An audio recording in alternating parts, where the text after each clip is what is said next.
മലയാളികൾക്ക് ഏറെ പ്രിയപ്പെട്ട താരമാണ് മണിയമ്പിള്ള രാജു.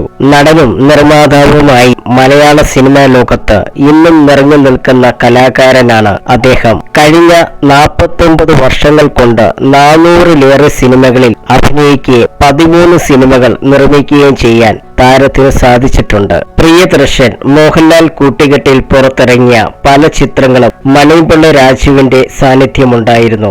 മോഹൻലാൽ, ശ്രീനിവാസൻ എന്നിവരെ പ്രധാന കഥാപാത്രമാക്കി പ്രിയദർശൻ സംവിധാനം ചെയ്ത മഴ പെയ്യുന്നു മഥനം കൂട്ടുന്നു എന്ന ചിത്രത്തിന്റെ ഷൂട്ടിംഗ് ഓർമ്മകൾ പങ്കുവെക്കുകയാണ് മണിയമ്പിള്ള രാജു. തിരുവനന്തപുരത്തെ താര ഹോട്ടലിലായിരുന്നു ചിത്രത്തിന്റെ ഷൂട്ടിംഗ്. മണിയമ്പിള്ള രാജു പറഞ്ഞു, ചിത്രത്തിലെ നായിക ലിസി ആയിരുന്നുവെന്നും രാത്രി ഷൂട്ടിന്റെ സമയത്ത് 2 ഗുണ്ടകൾ എങ്ങനെയോ സെറ്റിലേക്ക് കടന്നു വന്നുവെന്നും മണിയമ്പിള്ള രാജു കൂട്ടിച്ചേർത്തു. ഭക്ഷണം കഴിച്ചുകൊണ്ടിരുന്ന ലിസിയുടെ അടുത്തെത്തി ശല്യം ചെയ്തുവെന്നും തലയിൽ തലോടിയെന്നും മണിയമ്പിള്ള രാജു പറഞ്ഞു. ലിസിയുടെ ബഹളം കേട്ട് സെറ്റിലെ ബാക്കിയുള്ള ആളുകൾ വന്ന് കുറച്ച് സമയത്തിന് ശേഷം ആ ഗുണ്ടകൾ അവിടെ സുഹൃത്തുക്കളുമായി വന്നുവെന്നും മണിയമ്പിള്ള രാജു കൂട്ടിച്ചേർത്തു. അത്രയും ആളുകളെ എങ്ങനെ നേരിടണമെന്ന് അറിയാതെ നിന്നപ്പോൾ കുതിരവട്ടം പപ്പു ഒരു ഐഡിയ തന്നുവെന്നും മണിയമ്പിള്ള രാജു പറഞ്ഞു.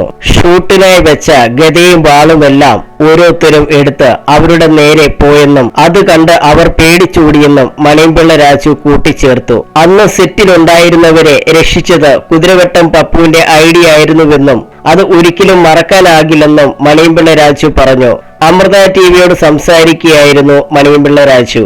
അദ്ദേഹത്തിന്റെ വാക്കുകൾ ഇങ്ങനെ: മഴ പെയ്യുന്നു മഥളം കൊട്ടുന്നു എന്ന പടത്തിന്റെ ഷൂട്ട് തിരുവനന്തപുരത്തെ താര ഹോട്ടലിലായിരുന്നു. ഒരു ദിവസം രാത്രി സെറ്റിൽ 2 ഗുണ്ടകൾ എങ്ങനെയോ കേറിക്കൂടി. അവർ നേരെ ലിസിയുടെ അടുത്തേക്ക് ചെന്നു. ആ സമയത്ത് ലിസി ഭക്ഷണം കഴിച്ചുകൊണ്ടിരിക്കുകയായിരുന്നു. ആ ഗുണ്ടകൾ ലിസിയുടെ പ്ലേറ്റിൽ നിന്നും ഫുഡ് എടുത്ത് കഴിച്ചിട്ട് അവളുടെ തലയിലൊക്കെ തലോടി. ലിസിയുടെ ബഹളം കേട്ട് സെറ്റിലെ ബാക്കിയുള്ളവർ ഓടിക്കൂടി വന്ന് ആ 2 പേരെയും ഓടിച്ചുവിട്ടു. 2 മണിക്കൂർ കഴിഞ്ഞപ്പോൾ പോയ 2 ഗുണ്ടകളും അവരുടെ കൂട്ടുകാരെയും കൂട്ടി സെറ്റിലേക്ക് വന്നു.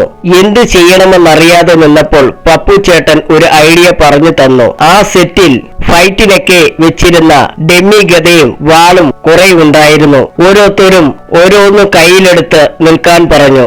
എല്ലാവരുടെയും കയ്യിൽ ആയുധങ്ങൾ കണ്ടപ്പോൾ വന്ന ഗുണ്ടകളെല്ലാം തിരിച്ചോടി. ആ സംഭവം ഞാൻ ഒരിക്കലും മറക്കില്ല, മണിയമ്പിള്ള രാജു പറഞ്ഞു.